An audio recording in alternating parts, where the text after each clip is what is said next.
रात 8 बजे के बुलेटिन के साथ मैं हूं दिव्या और आइए नजर डालते हैं अभी तक की 8 बजे की सबसे महत्वपूर्ण खबरों पर।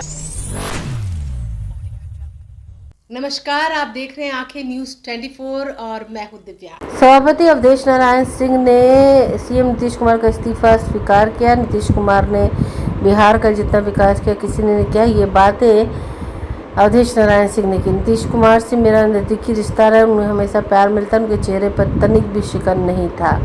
कहेंगे कि हम सवेरे में सुन लीजिए, सवेरे में माननीय मुख्यमंत्री जी के यहाँ चर्चा, आप तो ज्यादा हल्ला करते हैं,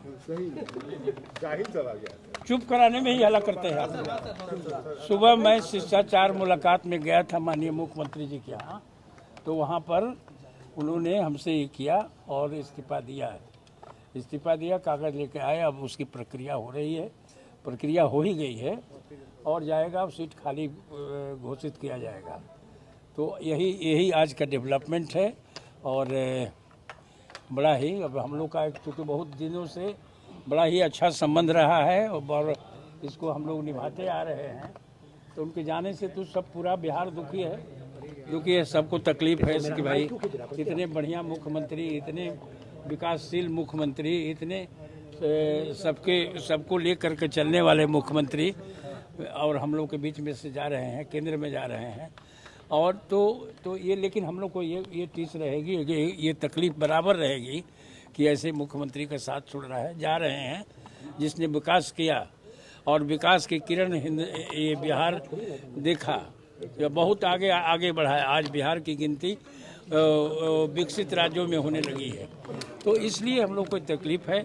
और लेकिन ये प्रक्रिया है, ये पार्लियामेंट्री प्रक्रिया है, उसको करने के लिए हमने पार्लियामेंट्री अफेयर्स मिनिस्टर से भी सलाह लिया और भी यहाँ बैठे हुए हैं, तो वहाँ पर दे करके दस्तखत करके गांधी जी से हम लोगों ने यहाँ भिजवाया। अभी वही बैठ करके हम लोग काम कर रहे हैं। हाँ, इस्तीफा स्वीकार हो। आप सुबह मिलने गए थे सर, क्या लगा बातचीत में, कैसा लगा? आपका विश्वास नहीं, बातचीत में उनके ये तो इतना धैर्यवान और इतना निष्ठावान व्यक्ति है कि बात से उनके चेहरे पर कोई पढ़ नहीं सकता है। इतने धैर्यवान और इतने निष्ठावान व्यक्ति है कि उससे कोई कुछ आदमी इन्फ्लुएंस ड्रा नहीं कर सकता है। हम लोग को तकलीफ हो सकती है कि इतने बड़े आदमी, इतने अच्छे आदमी जा रहे हैं तो तकलीफ होगी, लेकिन उनके चेहरे पर जरा भी शिकन नहीं था। बार मुख्यमंत्री जी राज्यसभा के सदस्य निर्वाचित हो गए हैं, तो ये तो एक तरह से एक संवैधानिक अनिवार्यता थी कि आज तक इस्तीफा देने का समय होता है। आज ही जो आप ही लोग दिखा भी रहे हैं कि नितिन नवीन जी भी आज इस्तीफा दे रहे हैं, तो आज मुख्यमंत्री जी भी विधान परिषद की सदस्यता का त्याग करेंगे और वही त्यागपत्र लेके गांधी जी को उन्होंने सभापति महोदय के कार्यालय में भेजा है। हम लोग इन्हीं के साथ आए हैं और इंतज़ार में हैं। सभापति जी आएंगे तब इस्तीफे पर आगे की कार्रवाई होगी। मैंने उसके स्वीकृति की प्रक्रिया पूरी की जाएगी। मतलब सभापति महोदय के आप लोगों ने इस्तीफा दे दिया है? लेकर इस्तीफा कह रहे हैं जो हम लोग के पास है, तो कहाँ दे दिया? अच्छा, दिया नहीं है अभी सर। इस्तीफा आपको कह रहे हैं कि हम लोगों के पास है, वो आएंगे, उनके इंतजार में है। इस्तीफा लेके गांधी जी को उन्होंने भेजा है यहाँ। हम लोगों को भी जानकारी मिली तो हम लोग भी आ गए हैं, क्योंकि हमारे नीतीश कुमार जी हमारे पार्टी के और बिहार के सर्वमान्य नेता हैं और रहेंगे, तो स्वाभाविक रूप से वो जब पद छोड़ रहे हैं तो यह किसी के लिए हर्ष की बात नहीं है, लेकिन ये एक तरह से संवैधानिक अनिवार्यता है। इसके कारण हम लोग आए हैं। इस्तीफा गांधी जी के पास है, सभापति महोदय आएंगे, उनको इस्तीफा सौंपा जाएगा, फिर आगे की कार्रवाई हो। कब तक सीएम बने रहेंगे? मुख्यमंत्री पद से भी इस्तीफा देंगे जल्द? तो जरूर देंगे। जो भी संवैधानिक अनिवार्यता होगी, जो भी संविधान सम्मत होगा, वही हमारे मुख्यमंत्री जी ने सब दिन किया है, इस बार भी। सर, अभी सभापति महोदय ने मुलाकात भी की है मुख्यमंत्री जी से। वो हो सकता है कोई औपचारिक, मतलब शिष्टाचार मुलाकात में या कोई औपचारिक मुलाकात में गए होंगे, वरना इस्तीफा लेके तो गांधी जी आए। कब तक सर सीएम बने रहेंगे नीतीश कुमार? कब तक सीएम बने रहेंगे सर नीतीश अब कुमार? कब तक सीएम बने रहेंगे, ये तो कानून नियम का कायदे की बात है। नमस्कार, आप देख रहे हैं आंखें न्यूज 24 और मैं हूं दिव्या। भाजपा के राष्ट्रीय नितिन नवीन का इस्तीफा विधानसभा स्पीकर को सौंपा गया। नितिन नवीन 2006 से बिहार विधानसभा के लगातार सदस्य हैं। बांकीपुर विधानसभा सीट से बीजेपी के विधायक है। राज्यसभा के निर्वाचित होने के बाद विधानसभा की सदस्यता से इस्तीफा दिया है। वहाँ मन की बात भी सुननी थी और कई तरह की उनकी व्यस्तताएं थी, तो मैंने वो इस्तीफा का उनका पत्र जो विधानसभा के सदस्य से संबंधित था, मैंने स्पीकर साहब को, माननीय विधानसभा अध्यक्ष जी को सौंप दिया है। वो इस्तीफा मंजूर हो गया, सारी चीजें पर प्रक्रिया जो है पूरी हो गई। नहीं, वो तो विधानसभा सचिवालय प्रक्रियाओं पर काम कर रहा होगा। मैंने उनका पत्र जो है, जो कल मुझे राष्ट्रीय अध्यक्ष जी ने दिया था, मैंने अभी आके उनको सौंप दिया। संजय सरावगी जी, बड़ा मौका आज है। एक और नीतीश कुमार ने इस्तीफा दिया, दूसरी ओर आपके राष्ट्रीय अध्यक्ष, दोनों बड़े चेहरे, और नितिन नवीन ने बांकीपुर में लंबा काम किया, सरकार में लंबा अनुभव रहा, भावनात्मक भी। निश्चित रूप से उन्होंने डिटेल अपने विधानसभा के लिए और पूरे बिहार के लोगों के लिए उन्होंने ट्वीट किया। तो आज वो अपने विधानसभा से भी विधायक के रूप में भी उन्होंने इस्तीफा दिया है। भारतीय जनता पार्टी में कार्यकर्ताओं की भूमिका पार्टी तय करती है, तो भारतीय जनता पार्टी ने उनको पहले राष्ट्रीय अध्यक्ष के रूप में उनकी भूमिका तय की, और वो बहुत अच्छे से पूरे देश में उनका प्रवास हो रहा है। राष्ट्रीय अध्यक्ष के रूप में उनकी भूमिका पूरे देश अब देख रहा है, और अब पार्टी ने तय किया कि उनकी भूमिका विधायक के रूप में नहीं, राज्यसभा के सदस्य के रूप में भी होगी। राष्ट्रीय अध्यक्ष जी के साथ साथ उन्होंने नामांकन किया और राज्यसभा के रूप में निर्वाचित हुए सदस्य के रूप में, और आज उन्होंने विधिवत विधानसभा से भी उन्होंने इस्तीफा दे दिया। अगला है नीतीश जी भी आज माननीय मुख्यमंत्री जी का भी, आप लोग के माध्यम से हम लोगों ने देखा, आज माननीय मुख्यमंत्री जी का भी इस्तीफा हुआ है। माननीय मुख्यमंत्री जी भी लगातार 2005 नवंबर से बिहार की सेवा कर रहे हैं, और बिहार की सेवा के साथ साथ बिहार को उन्होंने जंगल राज से मुक्ति दिलाई, और आज बिहार कहां से कहां पहुंच गया। माननीय मुख्यमंत्री के नेतृत्व में एनडीए की सरकार चली, उस एनडीए की सरकार ने जंगल राज से बिहार को मुक्त किया। आर्थिक विकास दर आज कहां से कहां पहुंच गई। आर्थिक विकास दर के साथ साथ आधारभूत संरचना हो, सड़कों का जाल बिछाया गया, पुलों का जाल बिछाया गया, शिक्षा, स्वास्थ्य, सभी मामलों में आज कहां से कहां बिहार पहुंच गया। यह माननीय मुख्यमंत्री जी के नेतृत्व में एनडीए की सरकार बैठक कब होगी? एनडीए घटक दलों की बैठक कब? अभी बिहार के माननीय मुख्यमंत्री। नमस्कार, आप देख रहे हैं आंखें न्यूज 24 और मैं हूं दिव्या। बिहार बोर्ड मैट्रिक परीक्षा के नतीजों में इस बार छात्राओं का शानदार प्रदर्शन देखने को मिला है। जमुई की पुष्पांजलि कुमारी, वैशाली की सबरीन प्रवीण ने 492 अंक हासिल कर संयुक्त रूप से पहला स्थान प्राप्त किया। वहीं बेगूसराय की नाहिदा सुल्तान 489 अंक के साथ दूसरे स्थान पर रही। टॉप 10 में भी छात्राओं की मजबूत उपस्थिति ने एक बार फिर उनकी शैक्षणिक बढ़त को साबित किया है। इस वर्ष बिहार विद्यालय परीक्षा समिति द्वारा आयोजित मैट्रिक परीक्षा में कुल 15,10,928 छात्र शामिल है, जिनमें 7,84,871 छात्राएं और 7,26,057 छात्र थे। इनमें से कुछ 12,35,743 परीक्षार्थी सफल हुए, जिनमें से इस साल कुल 5% 81.79 दर्ज किया गया। इस प्रेस कॉन्फ्रेंस में आप सभी का स्वागत है। जैसा कि आपने अभी देखा, बिहार विद्यालय परीक्षा समिति के द्वारा जो अभी मैट्रिक एग्जाम रिजल्ट्स प्रिपेयर किए गए हैं, उसका हम लोगों ने अभी जस्ट उसको रिलीज किया है, और वेबसाइट पर सभी छात्र छात्राएं और उनके अभिभावक इसे देख सकते हैं। और हम बिहार विद्यालय परीक्षा समिति के अध्यक्ष श्री आनंद किशोर जी को और उनकी टीम को बधाई भी देना चाहेंगे कि बिहार पहला राज्य है जहां हम लोगों ने इंटरमीडिएट का और मैट्रिक का एग्जाम दोनों मार्च महीने में ही निकाला है, और 12 दिनों के मूल्यांकन के पश्चात हम लोगों ने ये रिजल्ट प्रकाशित किया है और हम आपको बताना चाहेंगे कि इस मैट्रिक परीक्षा में जो सबसे बड़ी बात है कि जो टॉपर है उसमें 2 छात्राएं हैं।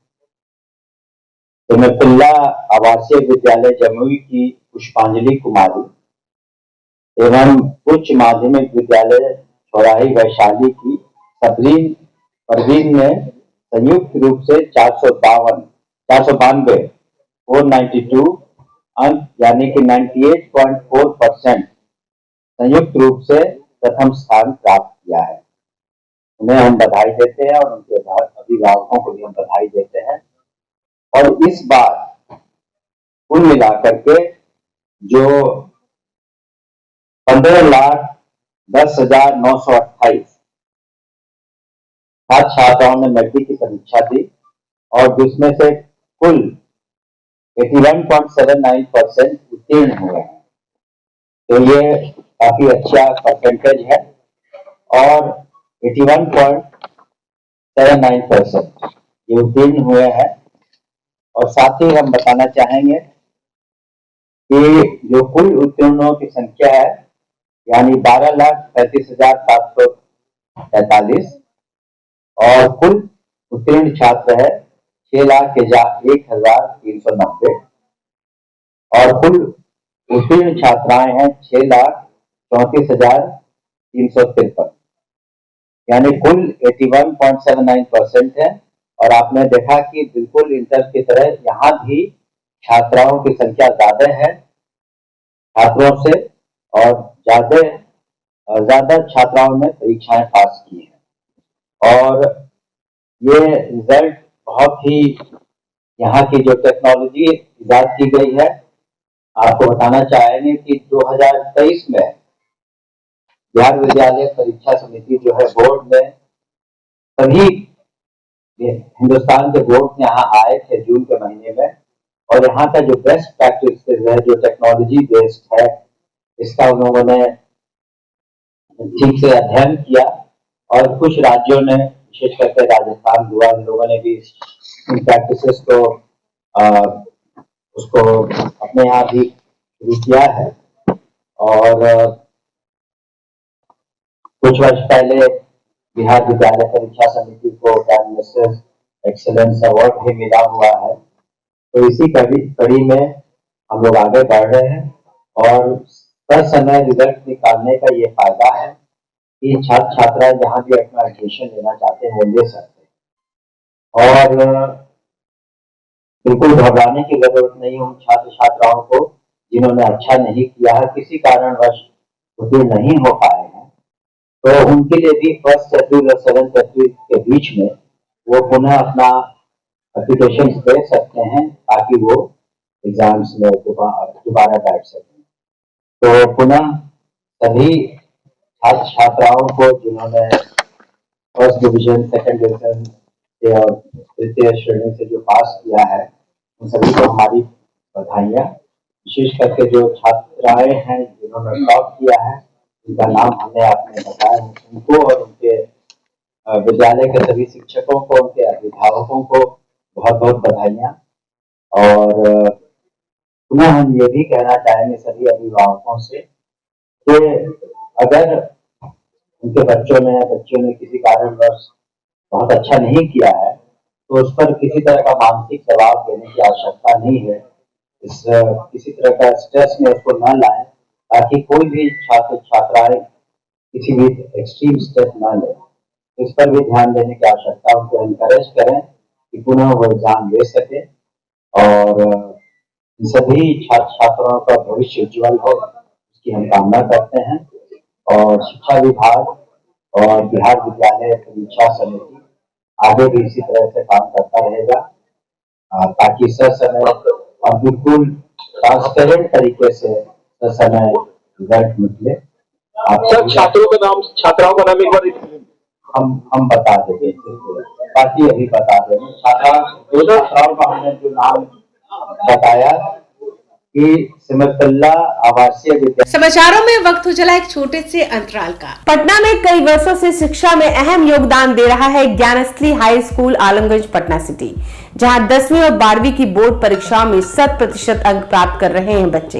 एक ऐसा स्कूल जहां न केवल होती है पढ़ाई बल्कि साथ ही साथ होती है कल्चरल एक्टिविटी, स्पोर्ट्स एक्टिविटी से जुड़े गेम्स, मैथ ओलंपियाड से लेकर साइंस ओलंपियाड, जहां बच्चों के लिए स्कूल कैंपस अत्याधुनिक सुविधाओं से लैस, छोटे बच्चों के लिए वाहन और ट्रांसपोर्ट की विशेष सुविधा। तो देर किस बात की, आज ही कराएं अपना नामांकन Gyansthali high school Alamganj Patna city में, जहां नामांकन की प्रक्रिया जारी है। संपर्क करें पुलिस चौकी Alamganj main road near Alamganj थाना पटना बिहार 800007।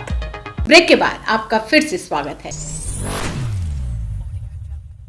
नमस्कार, आप देख रहे हैं आंखें न्यूज 24 और मैं हूं दिव्या। दिनेश लाल रेडहुआ ने नीतीश कुमार के दिल्ली जाने पर कहा कि नीतीश कुमार बिहार को चमकाकर अब दिल्ली जा रहे, कोई फर्क नहीं पड़ता, वह कहाँ रहेंगे, दिल्ली में भी रहेंगे तो बिहार के लिए काम करते रहेंगे। वहीं खेसारी लाल यादव को राजनीति से किराना अपने आप को करने को लेकर उन्होंने कहा कि राजनीति में सच्चे लोग की जगह है, नॉनसेंस लोगों की जगह नहीं है। वहीं आपस में भोजपुरी स्टार के विवाद को लेकर उन्होंने कहा हम लोगों के बीच में विवाद की कोई जगह नहीं है। वहीं पवन सिंह को राज्यसभा ना भेजे जाने को लेकर कहा अगर पार्टी ने उन्हें राज्यसभा जाने के लिए आश्वासन दिया है तो निश्चित तौर पर पार्टी उन्हें वहां भेजेगी, लेकिन प्रतीक्षा करनी पड़ेगी, धैर्य रखना पड़ेगा। बीजेपी ऐसी पार्टी कब किसे कौन सी जिम्मेदारी दे दे ये किसी को पता नहीं चलता। वहीं जब उनसे मीडिया ने सवाल किया कि क्या दिनेश लाल यादव को यूपी विधानसभा चुनाव जो कि अगले वर्ष होने उसमें बड़ी जिम्मेदारी दी जाएगी, इस पर उन्होंने कहा कि हमें सबसे बड़ी जिम्मेदारी दी गई है प्रचार करने की, इससे बड़ी जिम्मेदारी और क्या हो सकती है। हम अपनी पार्टी के लिए देश में कहीं भी चुनाव होता है वहाँ पर प्रचार करने जाते हैं और पार्टी की बातों को जनता के बीच रखता। और हमारे बिहार को चमकाने के बाद, बिहार को मजबूत बनाने के बाद अब जो है हमारे आदरणीय नीतीश कुमार जी अब राज्यसभा जा रहे हैं। हम सब की शुभकामना है, पूरे बिहार की शुभकामना है। और बिहार को जैसे उन्होंने यहाँ रह के चमकाया, मुख्यमंत्री के रूप में रह कर के बिहार को मजबूत बनाया है, वैसे वो जहाँ भी रहेंगे बिहार के लिए काम करते रहेंगे। ये तो डिसीजन वो होता है, वो बहुत बड़े लोगों का काम होता है।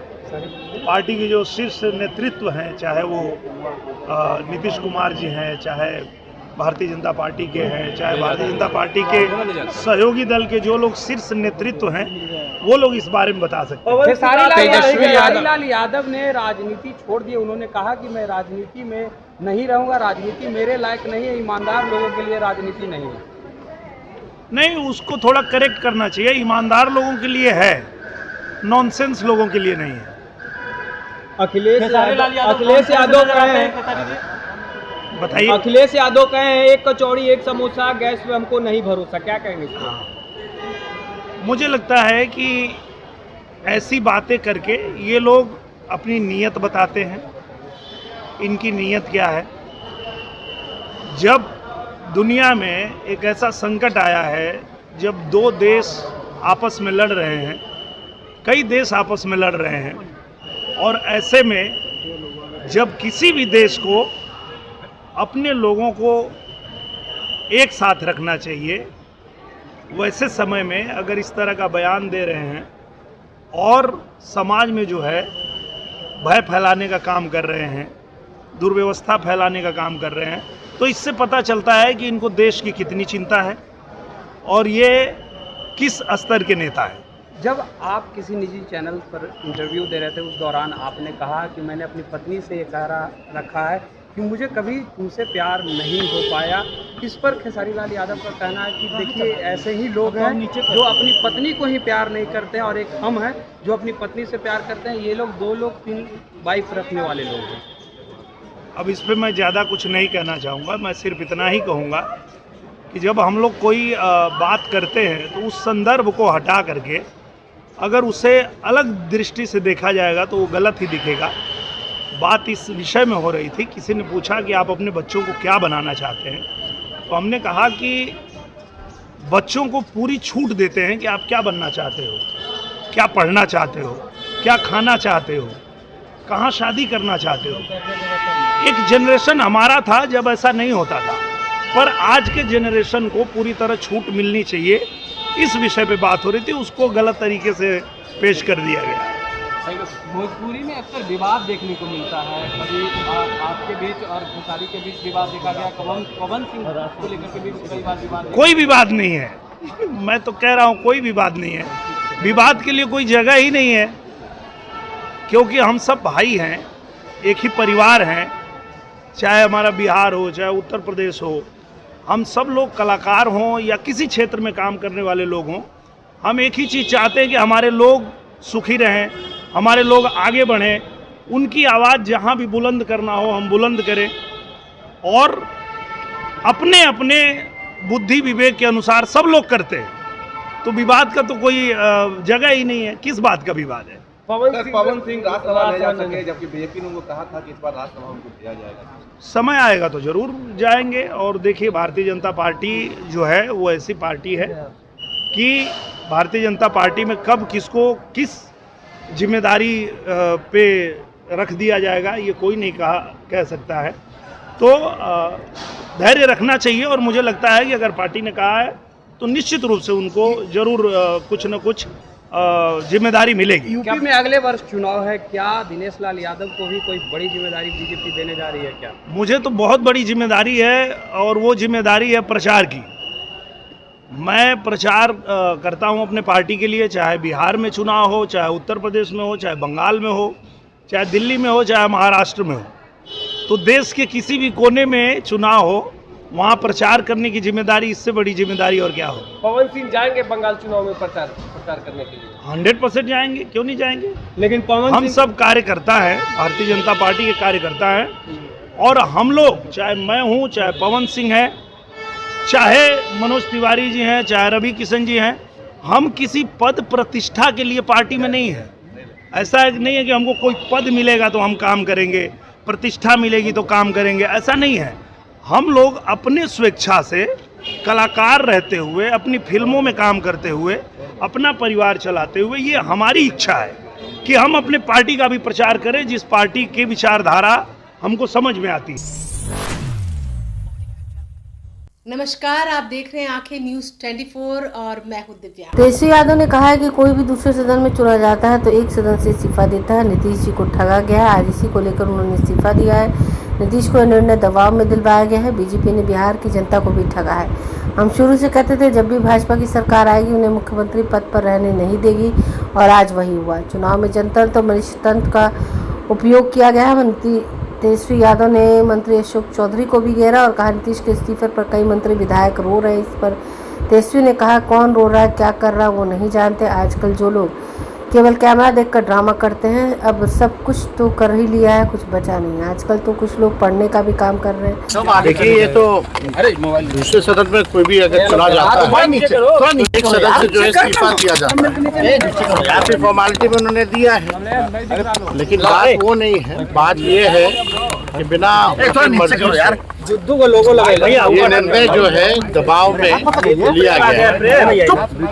जाहिर सी बात है कि बिहार में भाजपा के लोगों ने नीतीश जी को तो ठगा ही, साथ ही साथ बिहार की जनता को भी ठगने का काम किया। नीतीश जी को ठगा। हम लोग शुरू दिन से कहते थे कि उनको मुख्यमंत्री जो है पद पर अगर भाजपा एनडीए की सरकार आती है तो रहने नहीं दिया जाए। आज वही बात जो है साबित हुआ है।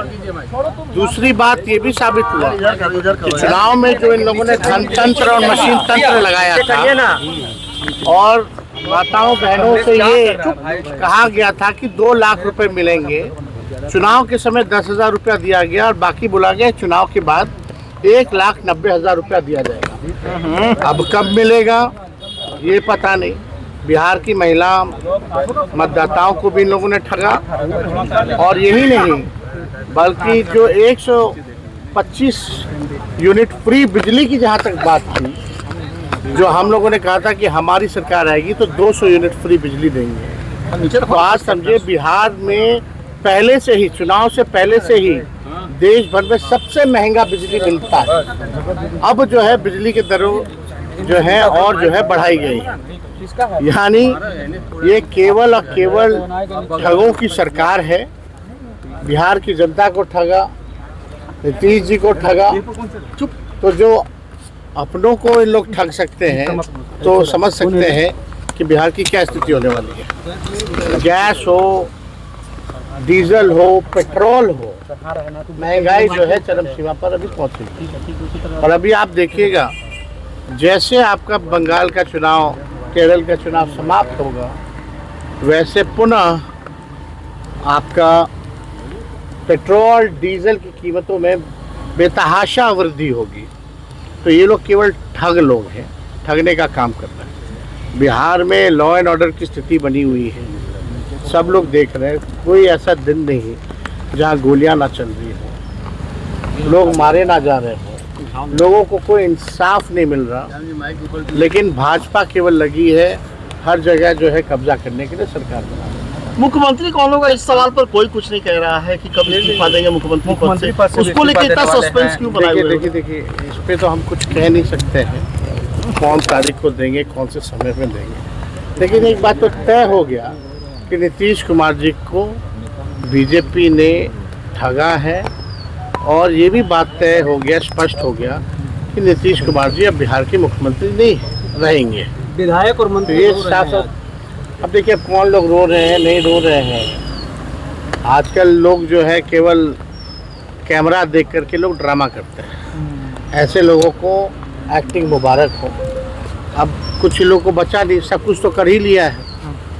आजकल लोग तो पढ़ाने का भी काम कर रहे हैं, अब कलाकारी का भी काम कर रहे हैं। तो ऐसे लोगों पे हम क्या टिप्पा टिप्पणी करेंगे?